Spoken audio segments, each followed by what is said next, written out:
नमस्कार, मैं Satyajit Kumar SCS news में आपका स्वागत है। तत्कालीन कुलाधिपति देवानंद कुमार के द्वारा नियुक्त किए गए विश्वविद्यालयों के कुलपति एवं प्रति कुलपति के नियुक्ति पर तत्काल सर्वोच्च न्यायालय ने रोक लगा दी है। इस संबंध में एससीएस संवाददाता वीरू ने ललित नारायण मिथिला विश्वविद्यालय के राजनीतिज्ञ डॉक्टर जितेंद्र नारायण चौधरी एवं दरभंगा संस्कृत विश्वविद्यालय के कुल सचिव डॉक्टर सुधीर कुमार चौधरी से बात की। आइए आपको दिखाते हैं बातचीत के कुछ प्रमुख अंश। देखिए, भारत के संविधान निर्माताओं ने बहुत सोच समझ करके ऐसी पद्धति अख्तियार की जिसमें कि सुप्रीम कोर्ट को गार्जियन बनाया गया कॉन्स्टिट्यूशन का। चाहे विधायिका या कार्यपालिका अपने दायित्वों का निर्वहन नहीं करती है तो अंतिम दायित्व तो सर्वोच्च न्यायालय का बनता है कि उनसे उसका अनुपालन करवाया जाए और संविधान निर्माताओं के उद्देश्य के हिसाब से इस देश को चलाया जाए। ये जो नियुक्तियां हुई थी उसी समय से ये विवाद में विषय बना हुआ था, क्योंकि कुछ ऐसे लोग हैं जिनके बारे में सरकार ने तल्ख टिप्पणी की थी, जैसा समाचार पत्रों में आया, लेकिन उसको दरकिनार करते हुए अपना कानूनी आधार लेते हुए, चूंकि इसके पहले जो गवर्नर थे उनका संबंध विधि के वकील के नाते भी बनता है, तो उन्होंने समझा कि कानून के दायरे में हम जो काम कर रहे हैं नैतिकता से उसका कोई मतलब नहीं है, तो उन्होंने किया। अंतोगत्वा जब सुप्रीम कोर्ट के पास गया तो सुप्रीम कोर्ट ने जो निर्णय किया उस पर टिप्पणी का प्रश्न ही नहीं पैदा होता है, क्योंकि वो गार्जियन ऑफ द कॉन्स्टिट्यूशन है।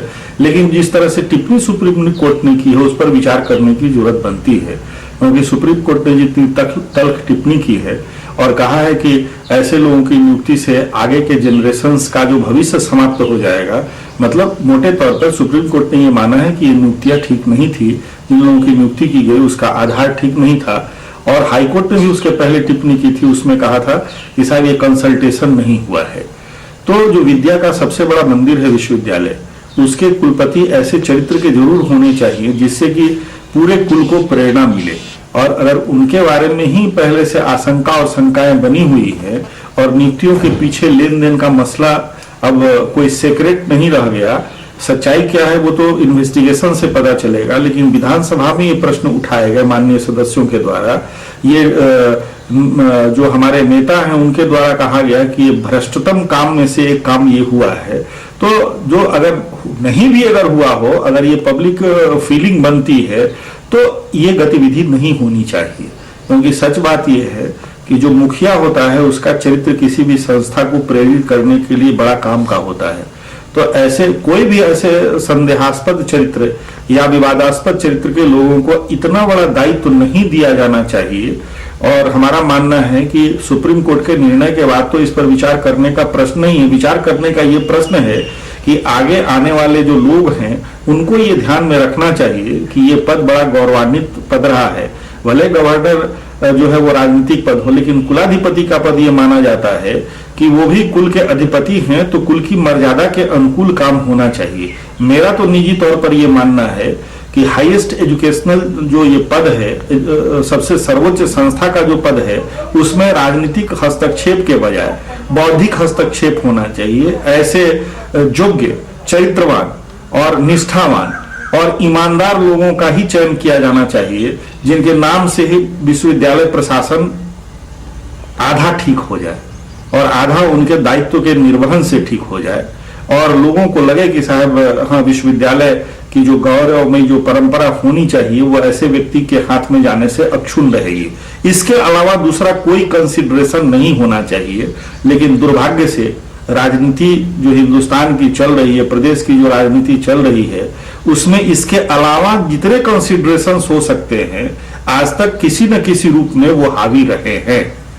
लेकिन उन कंसिडरेशंस में भी ये विचार किया जाना चाहिए कि किसी समुदाय के, किसी जाति के, किसी धर्म के लोगों को बनाना अगर राजनीतिक समीकरण के दृष्टिकोण से जरूरी है, तो मैं स्पष्ट कहता हूं कि उसमें भी योग्यतम, निष्ठावान, ईमानदार, चरित्रवान लोगों को ही बनाया जाना चाहिए, क्योंकि संयोग से अब सारे समुदाय में ऐसे योग्य निष्ठावान लोग हैं। कम है लेकिन नहीं है ऐसा नहीं है, तो सर्च ऐसे लोगों का ही किया जाना चाहिए।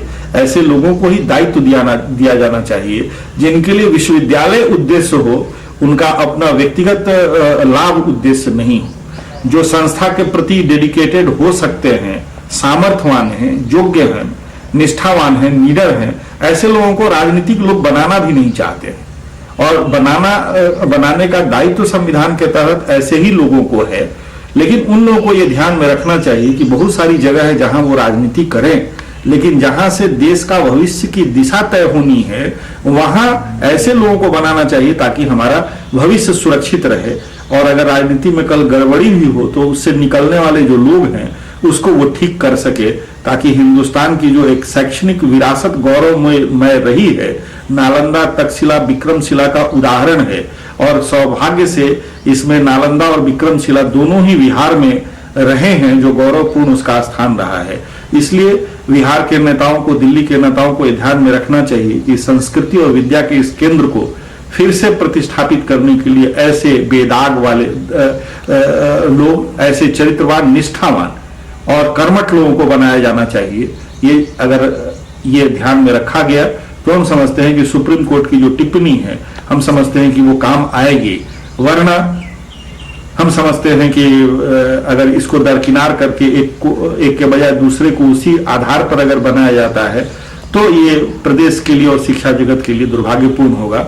और हम समझते हैं कि सरकार जिस तरह से विकास के मानदंड तय कर रही है वो निश्चित तौर पर इस पर विचार करेगी, क्योंकि वो यही चाहती भी है जैसा कि उसकी प्रतिक्रिया से हमेशा लगा है। सर एक बात बताया, इस मामले में कहा जाता है कि गुरु गोविंद दोनों खरे, काको लागू पाओ, बलिहारी गुरु आपकी गोविंद दियो बताए।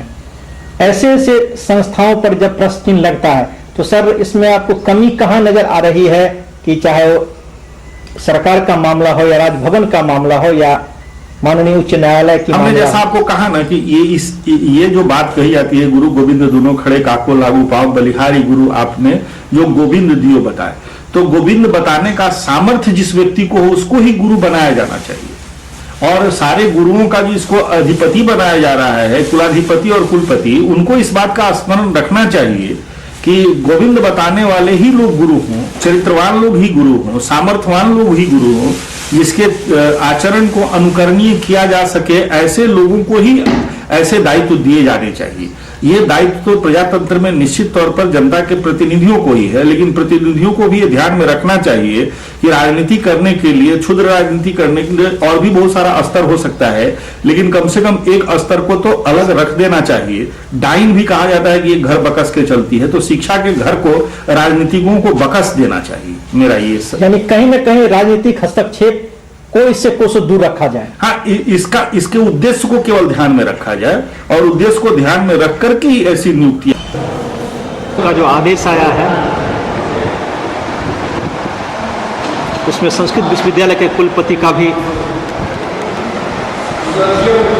नाम है सर, तो क्या है सर, तो विश्वविद्यालय अपने स्तर से सर क्या कार्रवाई कर रहे हैं? विश्वविद्यालय वो अभी फैक्स के माध्यम से, पत्र के माध्यम से माननीय उच्चतम न्यायालय या महामहिम के यहाँ से लिखित रूप से कोई सूचना नहीं दी गई है। इसलिए विश्वविद्यालय समाचार पत्र से, आप लोग के माध्यम से या अथेंटिक न्यूज, किसी के दूरभाष न्यूज से मुझे जानकारी मिली है। तो जब तक मुझे महामहिम के यहाँ से या माननीय उच्चतम न्यायालय से कोई जानकारी नहीं दी जाती है, तब तक मैं उस पर कोई भी कार्रवाई नहीं कर रहा हूँ। और आने के उपरांत यथाशीघ्र मैं आदेश करता हूँ। जहाँ तक खबर छपी है कि जो वरीय डीन है फैकल्टी के, उन्हें प्रभार दिया जाए। जी, तो मुझे आप लोगों के माध्यम से सामान्य अच्छी से जानकारी मिली है। उस स्तर पर मैंने अपने कार्यालय से संबंधित डीन जो हमारे यहाँ सीनियर हैं उनकी सूची मैं उपलब्ध करके अपने अथी में रखा हूँ कार्यालय में। जिस समय आदेश मुझे मिलेगा उस समय मैं उनको प्रेषित करूँगा। सर कहाँ इनकी आदेश की प्रतीक्षा सर विश्वविद्यालय कर रहे हैं? तो मेरे यहाँ साहित्य व्याकरण संघ का अध्यक्ष और वर्तमान में व्याकरण अध्यक्ष जो हैं डॉक्टर राम प्रपन्न शर्मा, और सीनियर मोस्ट फैकल्टी डीन अभी हैं मेरे, उनकी जन्मतिथि, नियुक्ति तिथि, प्रोन्नति तिथि, योगदान तिथि मेरे विश्वविद्यालय सबसे सीनियर मोस्ट हैं, तो नंबर 1 में वही हैं। और उस तरह से जो फिर सेकेंड थर्ड करके हुआ करेंगे वो सूची में क्या लग रहा है कब तक आपको सूचना आने की संभावना नजर आ रही है? ये तो मैं अभी नहीं बता सकूँ कि उच्चतम न्यायालय का मामला है। जब मैं प्रतीक्षा कर रहा हूँ, जब मुझे आदेश मिलेगा मैं विश्वविद्यालय अपने स्तर से अपनी कार्रवाई शुरू कर। जी विश्वविद्यालय अपने स्तर से सजग है। मेरा तंत्र जो है आदेश की प्रतीक्षा में, जिसमें आदेश मिलेगा मैं उचित समय पर सही है। ललित नारायण मिथिला विश्वविद्यालय के एनएसएस इकाई के तत्वावधान में रेड रिबन क्लब द्वारा 19 मार्च को एड्स जागरूकता शिविर का आयोजन किया गया। शिविर का आयोजन चंद्रधारी मिथिला विज्ञान महाविद्यालय में किया गया। शिविर का उद्घाटन ललित नारायण मिथिला विश्वविद्यालय के प्रतिकुलपति डॉक्टर ध्रुव कुमार के द्वारा दीप प्रज्वलित कर किया गया। कार्यक्रम की अध्यक्षता महाविद्यालय के प्राचार्य डॉक्टर आर.के. मिश्रा ने की। इस मौके पर doctor Ashok Mehta, doctor R N. Chaurasia, D P. Chaudhary समेत छात्र छात्रा मौजूद थे।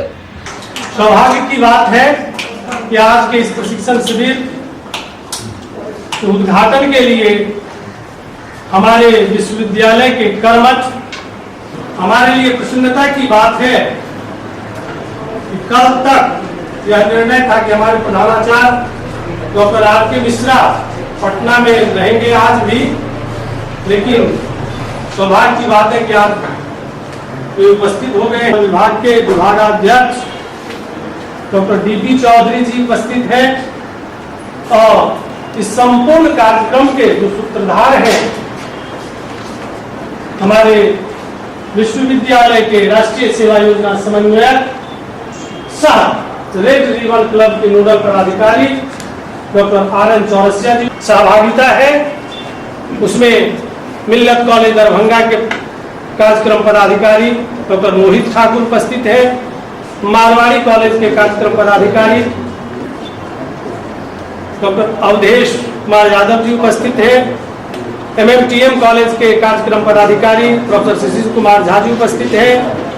आरबीजे जलान के कार्यक्रम पदाधिकारी प्रोफेसर राधेश्याम यादव जी हैं और महात्मा गांधी महाविद्यालय के कार्यक्रम पदाधिकारी प्रोफेसर राजकुमार शाह जी हैं। मैं Ashok Kumar Mehta, CM science college NSS का कार्यक्रम पदाधिकारी, आप तमाम महानुभाव, हमारे जो भी प्रतिभागी हैं विभिन्न कॉलेज के, सबों का महाविद्यालय परिवार की ओर से, राष्ट्रीय सेवा योजना की ओर से, रेड रिबन इकाई की ओर से हार्दिक स्वागत और हार्दिक अभिनंदन करता हूँ।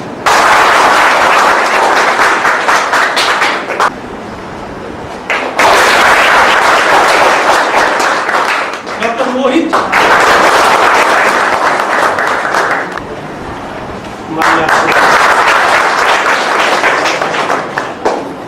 अब मैं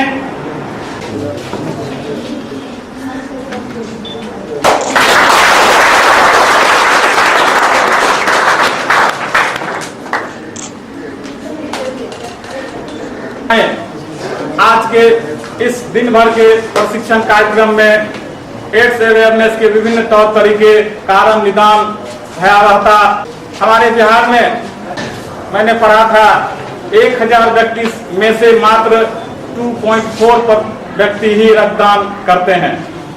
छात्रों, रक्तदान में स्वैच्छिक रक्तदान काफी महत्व है अपने आप में। वैसा रक्तदान जिसमें व्यक्ति जो 18 वर्ष से लेकर 60 वर्ष की अवस्था में हो और वजन जिनका 45 केजी से अधिक हो, जो एड्स, हेपेटाइटिस बी, सी, मलेरिया आदि रोग से मुक्त हो, वे स्वैच्छिक रक्तदान करते हैं। बदले में किसी धन पैसे की कामना नहीं रखते हैं। ऐसे ही स्वैच्छिक रक्तदान का रेड रिबन क्लब द्वारा समय समय पर आयोजन किया जाता रहा है। भारत युवाओं का देश कहा जाता है और इन युवाओं के बल पर ही हम किसी भी कार्यक्रम को, किसी भी क्रांति को सफल बना सकते हैं। चलाए गए इस की बात, हम यूजी शिक्षकों को ट्रेनिंग देने की बात, आदि बातों से आपको अवगत करना आज सीएम साइंस कॉलेज हैं और इसके लिए मैं चौरसिया जी के प्रति सच्चे दिल से इनको मैं धन्यवाद और साधुवाद देना चाहूँगा।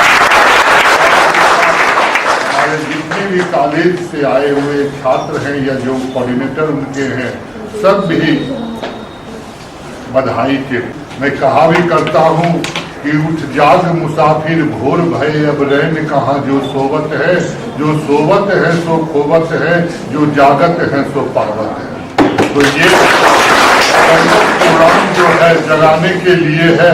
हम लोग सब चीज जानते हैं कि ऐसे करने से गलत होगा, क्योंकि बचपन से जो अच्छे माता पिता हैं होते हैं, गार्जियन होते हैं, बच्चों को सही चीज ही सिखाते हैं।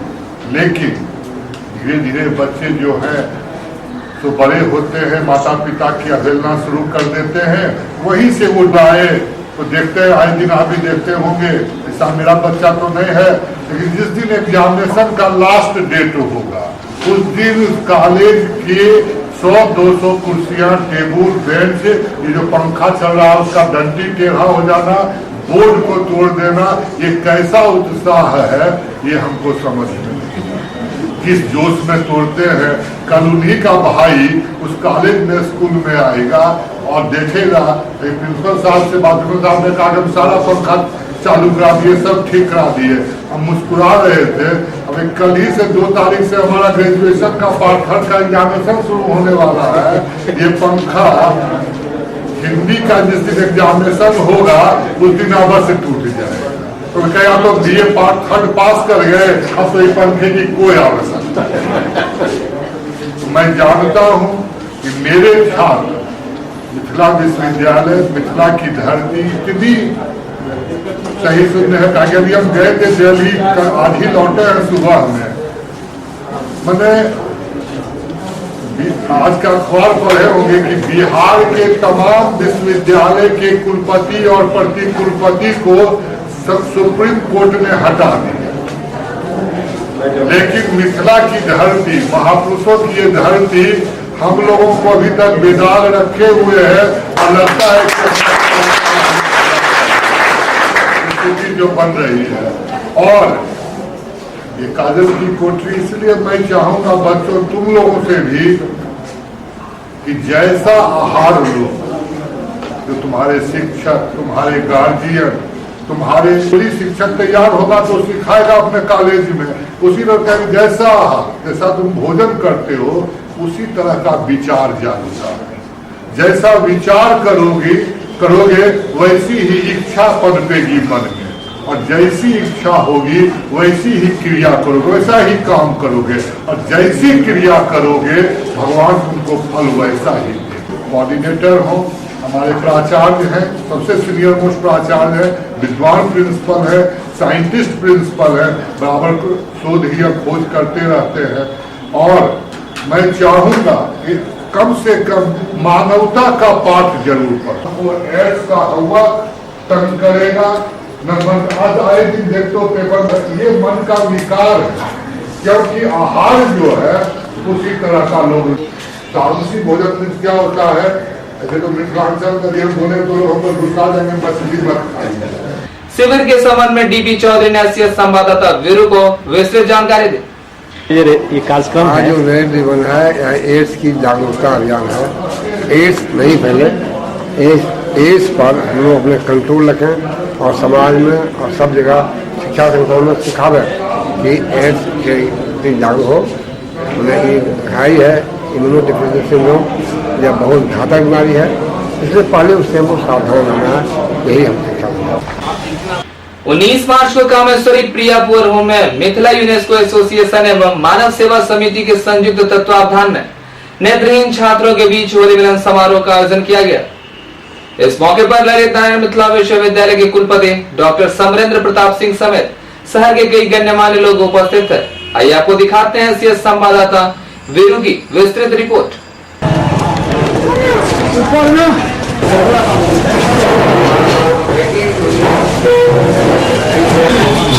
के लिए बताना नहीं पड़ेगा, क्योंकि आप बढ़कर के कम से कम 50 व्यक्ति पहले मिथिला विश्वविद्यालय में आपके लिए निश्चित रूप से छात्रावास की व्यवस्था करवा देगा। ये तत्वों के साथ कोशिश करें। हमारे सामने आदर्श हेलन किलर का धन्यवाद।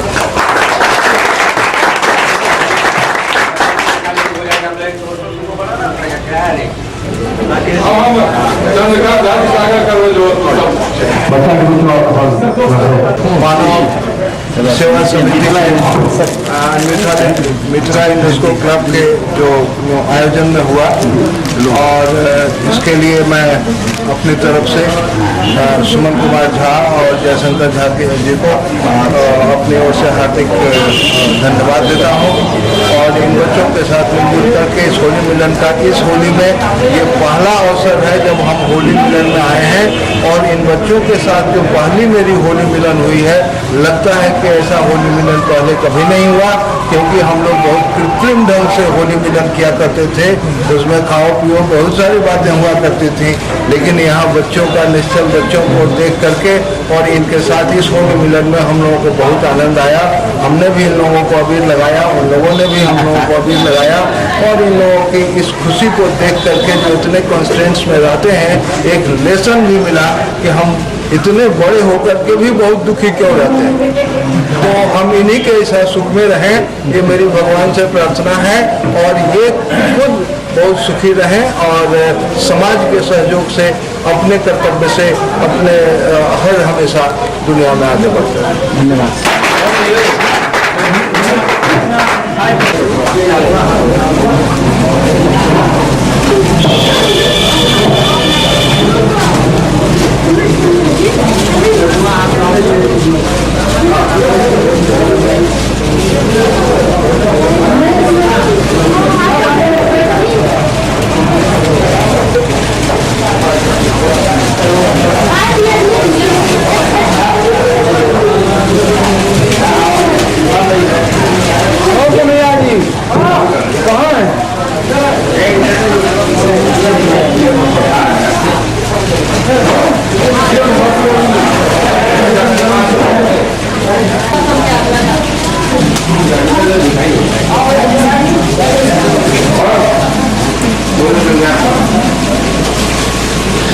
ये कार्यक्रम हम लोग 2003 से लगातार शुरू किए हैं और इस बार भी हम लोग तय किए मिथिला यूनेस्को एसोसिएशन के बैठक में कि हम लोग उस नेत्रहीन मूक बधिर बच्चों के साथ फिर उसी गर्म जोशी के साथ फिर होली मिलन समारोह करेंगे। और होली मिलन समारोह के अंदर जो हम उनको साथ मिलकर आज हमारे कुलपति आए थे, प्रति कुलपति आए थे, डीन साहब आए थे और लोग थे, जयशंकर झा जी थे, तमाम लोग हम लोग ये किए तो छात्र को इस बच्चों के बीच नया वस्त्र दिया जाए, मिठाइयाँ बांटी जाए, उनको यह महसूस नहीं हो कि हम उपेक्षित हैं, हम होली मिलन समारोह में नहीं भाग लेते हैं। और हमारे माननीय अतिथि लोग भी काफ़ी खुश हुए, जैसा आज तक हम लोग होली मिलन नहीं किए थे, हम अपना घर में करते थे, परिवार में करते थे, लेकिन इस बच्चों को देखकर काफ़ी आज हम आनंदित हुए हैं। और जब मौका मिलेगा तो फिर आगे भी इसमें हम लोग शरीक होंगे। यही आयोजन आज मिथिला। क्या नाम है आपका? डॉक्टर सुमन कुमार झा, अध्यक्ष हैं मिथिला यूनेस्को एसोसिएशन। हम लोग चाहते हैं 40 का आयोजन। क्या कहना है? हम चाहते हैं कि हम लोग हर साल इसी तरह आयोजन करें, तो बहुत अच्छा लग रहा है सर। महसूस कर रहे हैं आप? क्या कहेंगे इस मौके पे आप? हम इस मौके पे यही कहेंगे कि 2003 से ही मिथिला यूनेस्को क्लब होली मिलन समारोह का आयोजन करती रही है। और बच्चों के बीच में आकर के जो होली का वास्तविक आध्यात्मिक आनंद है, वो मिथिला यूनेस्को क्लब के तमाम मेंबर्स और बच्चे दोनों वास्तव में ले रहे हैं। और ऐसे ही बच्चों के जीवन में भी खुशियाँ आएँ। होली हमेशा होली का त्यौहार तो हमेशा आता ही रहेगा, अनवरत चलता रहेगा। और मिथिला यूनेस्को एसोसिएशन और हमारे बच्चों की जो ये कड़ी है, जो होली मिलन समारोह के रूप में और मजबूत होती रहे, यही मेरी मंगल। क्या नाम है आपका? मेरा नाम राकेश किरण झा। सर, नाम भगवान को सेवा करने के बराबर है। आज जो मिलन समारोह है, होली मिलन समारोह, क्या कहेंगे आप? हम लोग इसी विश्वास के साथ कि हम वास्तव में ईश्वर की बड़ी सेवा हो रही है इससे, उनको बड़ी भारी प्रसन्नता हो रही है। 9 वर्ष पहले मिथिला यूनेस्को एसोसिएशन और हम लोग मतलब मानव सेवा समिति सब मिलकर हम लोग प्रारंभ किया, और आज ये 9वें वर्ष भी हम लोग बहुत ही उल्लास के साथ इन बच्चों की प्रसन्नता होती है, प्रतीक्षा करते हैं ये बच्चे कि कब होली मिलन करेंगे मिथिला यूनेस्को मानव सेवा समिति। तो हम लोग आज भी किए, और हम समझते हैं कि इससे इन बच्चों को प्रसन्नता तो होती है, मुख्य धारा में जोड़ने का बच्चों को उनसे लाने में ये बड़ी भूमिका इस कार्यक्रम का होता है। और सबसे अधिक तो मैं मीडिया को धन्यवाद दूंगा जो हमारी संवेदनाओं को सार्वजनिक करते हैं और इस प्रेरणा देते हैं लोगों को कि किस प्रकार से जो उनके बगल में कोई दीन है, अनाथ है, ब्लाइंड है, डेफ एंड डम्ब है, उनके प्रति संवेदनशील बने। यह मीडिया को मैं इसके लिए साथ देना चाहूँ। अब वक्त है कॉमर्शियल ब्रेक का, कहीं जाइएगा नहीं, जल्द लौटते हैं ब्रेक के बाद।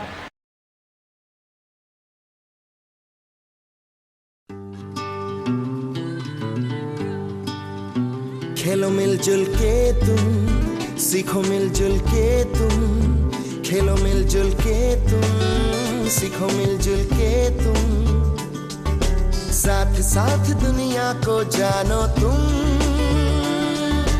लाइफ का नक्शा बदल दे ये मानो या न मानो। संपर्क करें Eklavya computer academy, VIP road near commercial chowk, Beta road, Laheriasarai.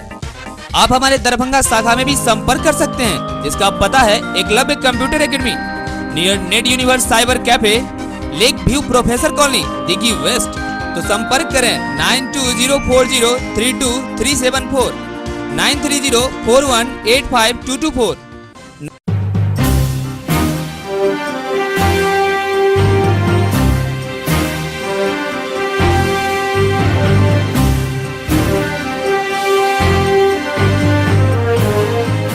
बदलते बिहार में बदलता हुआ महारानी कल्याणी महाविद्यालय लहरियासराय एवं आसपास के वंचित और अकलियत समाज के बच्चों को विद्वान एवं सुयोग्य शिक्षकों से उत्तम और गुणवत्ता पूर्वक शिक्षा देने के लिए तैयार।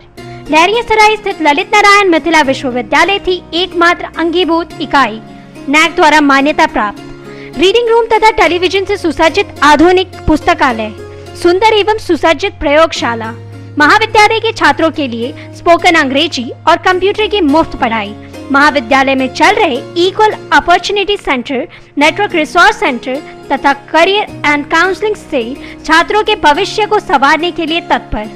छात्र छात्राओं के लिए खेल, टेबल टेनिस, बैडमिंटन, वॉलीबॉल की उत्तम सुविधा, 4 दीवारी से घिरा, पौधों से हरा भरा सुरक्षित इको फ्रेंडली कैंपस। आइए ISC प्रथम वर्ष तथा BA BSc प्रथम वर्ष में दिनांक 21/6/2012 से सीधा नामांकन। ब्रेक के बाद पुनः आपका स्वागत है। दरभंगा रेलवे जंक्शन परिसर स्थित ईस्ट सेंट्रल रेलवे यूनियन कार्यालय में 19 मार्च को आगामी 25, 26 एवं 27 अप्रैल को होने वाले चुनाव को लेकर सचिव DC मिश्र की देखरेख में कर्मचारियों द्वारा एक बैठक आहूत किया गया। बैठक में चुनाव संबंधी तैयारियों की चर्चा की गई।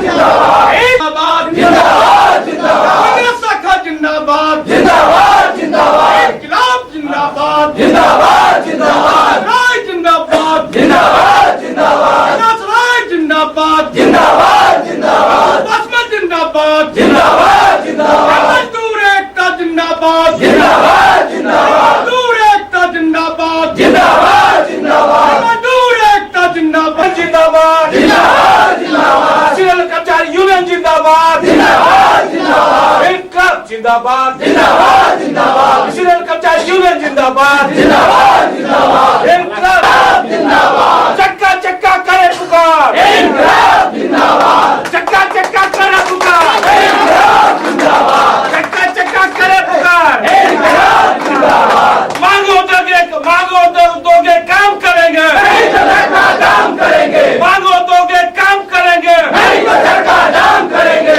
इनकलाब जिंदाबाद जिंदाबाद जिंदाबाद इनकलाब जिंदाबाद जिंदाबाद जिंदाबाद अफसर से आई पूंजीवाद हो बर्बाद अफसर से आई पूंजीवाद हो बर्बाद इनकलाब जिंदाबाद जिंदाबाद जिंदाबाद कर्मचारी यूनियन जिंदाबाद जिंदाबाद जिंदाबाद कर्मचारी जिंदाबाद जिंदाबाद जिंदाबाद। बैठक के संबंध में एससीएस संवाददाता वीरू को डीसी मिश्र, कैलाश राय एवं श्रवण कुमार झा ने विस्तृत जानकारी दी। ये बैठक है रेफरेंडम जो हो रहा है यूनियन का, कि जो भी यूनियन है उसमें किस यूनियन को रखा जाए, उसी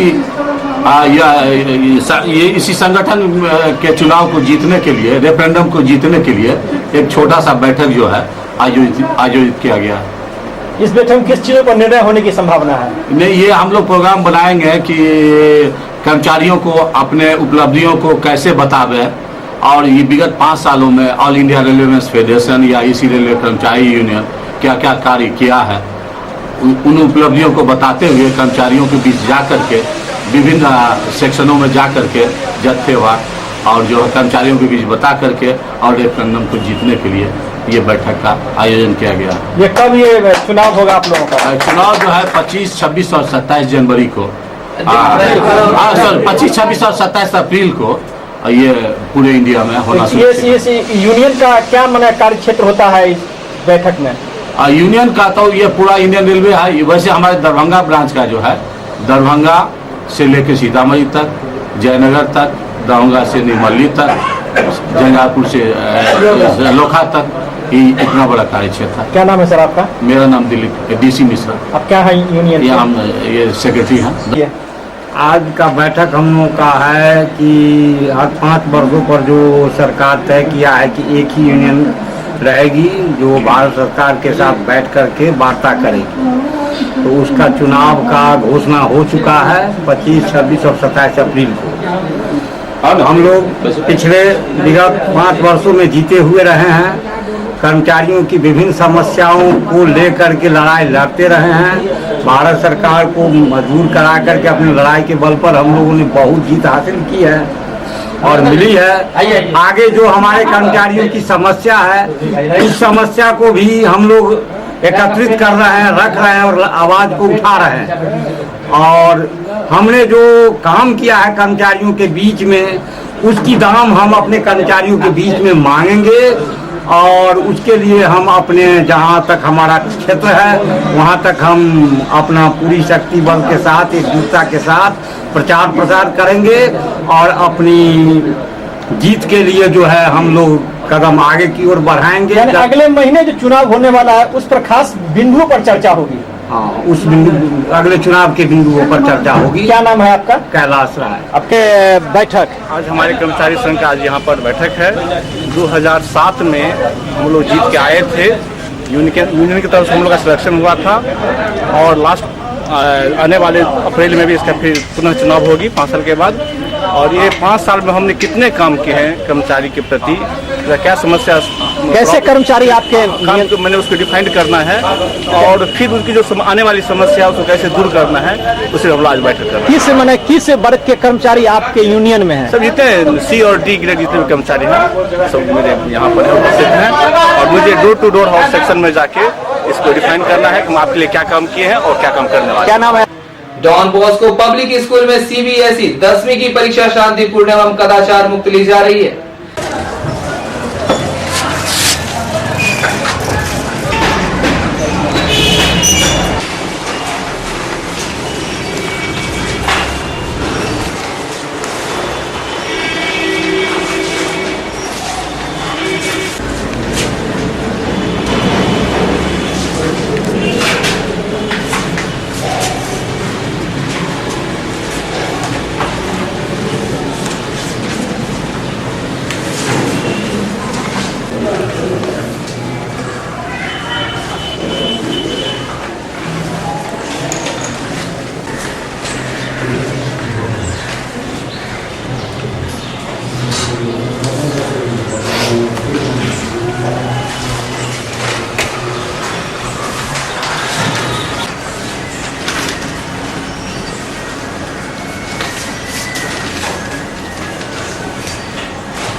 कि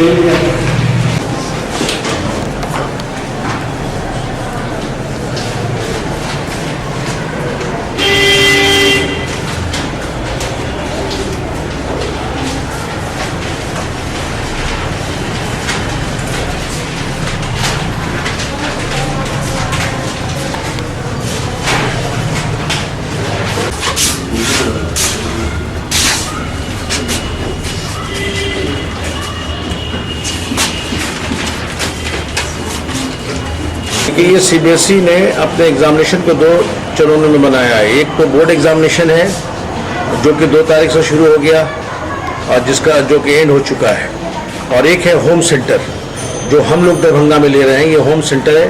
ये एग्जामिनेशन 19 तारीख से शुरू हुआ है और 30 तारीख तक ये एग्जामिनेशन चलेगा। हमारे यहाँ से 286 लड़के अपेयर हुए हैं एग्जामिनेशन में, और आपने भी देखा होगा सारे क्लासेस में कि बच्चे कैसे एग्जामिनेशन दे रहे हैं। जैसा कि हम लोगों के क्लासेस के मैनेज करने का तरीका है कि हर क्लासेस में 2 ही बच्चे, हर सीट पे हम लोग 2 ही बच्चे बैठाते हैं। हमारे टीचर्स जो इन्विजिलेटर्स हैं बहुत सख्ती के साथ, मुस्तैदी के साथ अपना ड्यूटी निभा रहे हैं। लड़के भी उनको कोऑपरेट कर रहे हैं और किसी तरह का भी कोई भी ऐसी चीज़ नहीं है जो एग्जामिनेशन को अनफेयर कहा जाए। बहुत शांतिपूर्ण तरीके से और बहुत अच्छे तरीके से हम लोग एग्जामिनेशन ले रहे हैं, और हम उम्मीद करते हैं हमारी ये दुआ भी अपने बच्चों के लिए होगी कि हमारे बच्चे अच्छा रिजल्ट करें, स्कूल के लिए नाम रोशन करें, अपने लिए रोशन करें, अपने माँ बाप के लिए और देश के लिए करें। और यही उद्देश्य हमारा है कि एक बेहतर साफ सुथरा एग्जामिनेशन हम लोग कंडक्ट कराएं। वहीं 19 मार्च को बिहार विद्यालय परीक्षा समिति द्वारा आयोजित मैट्रिक की परीक्षा शांतिपूर्ण एवं कदाचार मुक्त समाप्त हो गई। आइए आपको दिखाते हैं CS न्यूज संवाददाता वीरू की रिपोर्ट।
विगत दिनों से एमआरएम कॉलेज के मुख्य द्वार पर वित्त रहित शिक्षक संघ द्वारा इंटरमीडिएट की कॉपी जांच का बहिष्कार करते हुए धरना दिया जा रहा है। साथ ही शिक्षकों द्वारा सरकार विरोधी नारे भी लगाए जा रहे हैं। आइए आपको दिखाते हैं CS संवाददाता वीरू की विशेष रिपोर्ट। नहीं वेतन दो, वेतन दो, वेतन दो। नीतीश कुमार मुर्दाबाद, मुर्दाबाद, मुर्दाबाद। हरियाणा मुख्यमंत्री मुर्दाबाद, मुर्दाबाद, मुर्दाबाद। देवाज मुख्यमंत्री मुर्दाबाद, मुर्दाबाद, मुर्दाबाद। मुख्यमंत्री मुर्दाबाद, मुर्दाबाद।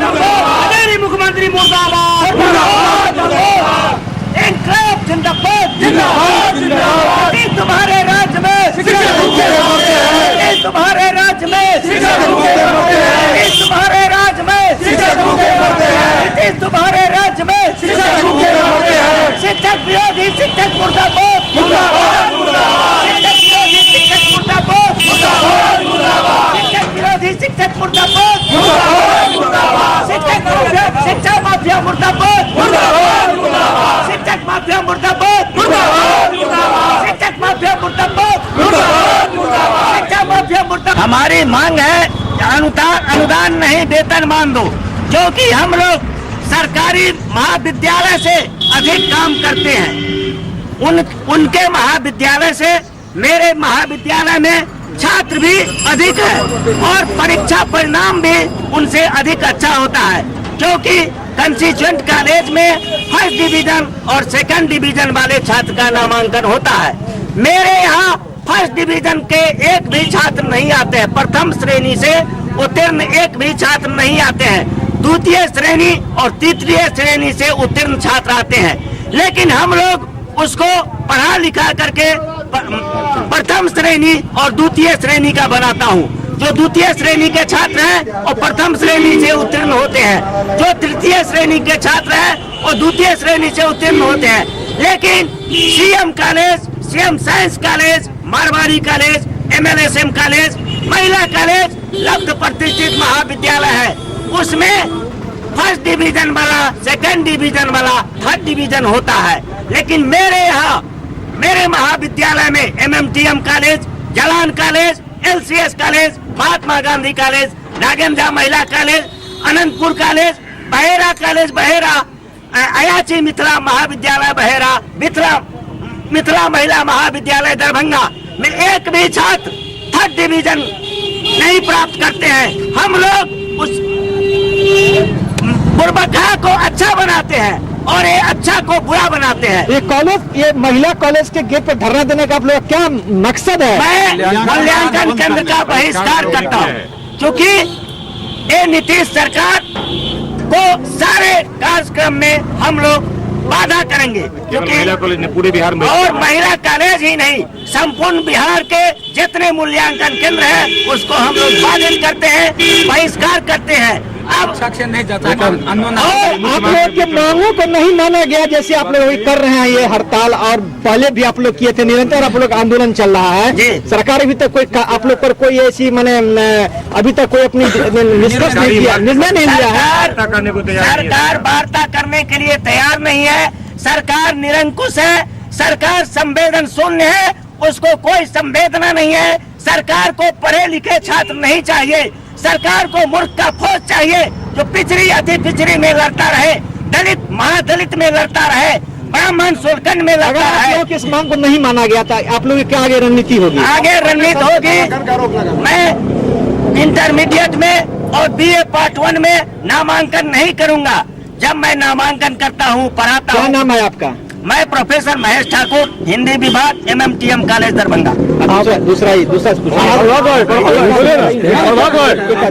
मोर्चा के तहत हमारा आंदोलन चल रहा है। हम 23 साल से भूखे हैं। हमारी मजबूरी यह है कि अपने बच्चों का परवरिश करने के लिए कहीं न कहीं अन्यत्र काम करते हैं, बावजूद इसके हम महाविद्यालय में जाकर बच्चों को शिक्षा देते हैं। सरकार ने कहा गुणवत्तापूर्ण शिक्षा। हम सरकार से, आप चैनल के बंधुओं से के माध्यम से अपील करना चाहते हैं कि हमारे घर में बच्चों को खाने के लिए अन्न नहीं हो, पत्नी अगर बीमार पड़ जाती है उसके लिए पैसा नहीं हो, हम किस अवस्था में जाकर बच्चों को गुणवत्तापूर्ण शिक्षा दे सकते हैं? ये अगर बार बार हम सरकार से वार्तालाप करते हैं, कई आंदोलन, चरणबद्ध आंदोलन हमें किए हैं, सरकार बिल्कुल वार्ता के मूड में नहीं है। अपनी पीठ थपथपा रही है सरकार कि हमने वित्तीय शिक्षा नीति को समाप्त कर दिया। आपको याद होगा, सरकार ने आपको याद होगा कि पिछले कुछ दिन पहले यहाँ एक विधायक को भी आप लोग के मोर्चा ने घेरा था और आप लोग नाराजगी जाहिर की। हम लोगों ने इसीलिए उनसे नाराजगी जाहिर की कि वो हमारे प्रतिनिधि और हमारे बारे में बिल्कुल विचार शून्य है, हमारी आवाज वो सदन में नहीं रखते हैं। 2 दिन पहले आपके आर्मी जलान कॉलेज के एक शिक्षक की मृत्यु हो गई, वो हमारी आंदोलन के तहत उनकी मृत्यु हो गई, इतनी से तरफते हुए वो मर गए। इतनी सारी समस्याओं के बावजूद अभी सरकार आप लोग के समस्याओं को ध्यान नहीं दे रही है, तो आगे आप लोग क्या रणनीति? आगे हमारी शांतिपूर्ण संघर्ष हमारा जारी रहेगा। जब तक हमें वेतनमान नहीं मिलता है, हमें अनुदान नहीं चाहिए, एक निश्चित राशि हमें इतनी मिल जाए ताकि हम अपने बच्चों का परवरिश कर सकें। क्या नाम है आपका? प्रभात कुमार, मैं डिग्री महासंघ का संयोजक मिथिला विश्वविद्यालय का। एक और छूट गया या लोकल अपॉइंटमेंट कई लोगों के द्वारा कि मिथिला ये MRM कॉलेज के प्रधानाचार्य, मामला दूसरा है में हम लोगों ने CM कॉलेज में और MRM कॉलेज के प्रधानाचार्यों को जो मूल्यांकन निदेशक है लिखित रूप से दे दिया है कि हम अनिश्चितकालीन हमारा पूर्ण रूप में बहिष्कार जारी रहेगा। इसको देखते हुए ऐसी सूचना मिली है, आधिकारिक सूचना नहीं है, ये है क्या, ये प्रशासन इसको जांच करे। कुछ लोगों को उन्होंने स्थानीय तौर पर परीक्षक के रूप में नियुक्त किया है जो शायद कहीं किसी कॉलेज से नहीं है। वो किन लोगों को उन्होंने नियुक्त किया है ये प्रशासन जांच करके देखे कि किस संस्था में कार्यरत है, क्या उन्हें सरकारी अनुदान प्राप्त है या नहीं है। इसके लिए क्या आप लोग कहीं लिखित दिए हैं? इसके लिए लिखित हमने दिया नहीं। अभी SDO साहब आए थे, प्रशासन और जिला शिक्षा पदाधिकारी आए थे, उनको हमने मौखिक दिया है और लिखित भी देने जा रहे हैं। और जिला पदाधिकारी से भी हमने एक SDO साहब आए थे, उनके माध्यम से एक हमने आवेदन उनको सौंपा है सरकार को। इसके तहत विभिन्न प्रदर्शन चल रहा है, मूल्यांकन का आज बहिष्कार अभी पहले चरण में ये चलता है। 22 तारीख को जो नीतीश कुमार बिहार दिवस मना रहे हैं, उस अवसर पर हम लोग भिक्षाटन कार्यक्रम करेंगे शिक्षक के आके। और नीतीश कुमार न्याय के साथ विकास की बात करते हैं, हम उन बच्चे को पढ़ाते हैं, गरीब, दलित, महादलित, पिछड़ा, हम 9 रुपये मासिक शुल्क पर बच्चे को पढ़ाते हैं, 10 रुपये में पढ़ाते हैं। अगर हमारे यहाँ नामांकन बंद हो गया तो वह गरीब इस सरकार की न्याय के साथ विकास का छलावा होगा, नामांकन नहीं हो सकेगा कहीं। अगले चरण में हम लोग अनिश्चितकालीन पार्ट 1 और इंटर में नामांकन का बहिष्कार करेंगे। नामांकन हम लोग अपने कॉलेज में नहीं लेंगे। क्या नाम है आपका? विपिन कुमार झा, मिथिला महिला महाविद्यालय। अब सत्यजीत को SCS न्यूज की पूरी टीम के साथ अनुमति दें। कल पुनः इसी समय मिलेंगे, तब तक के लिए नमस्कार।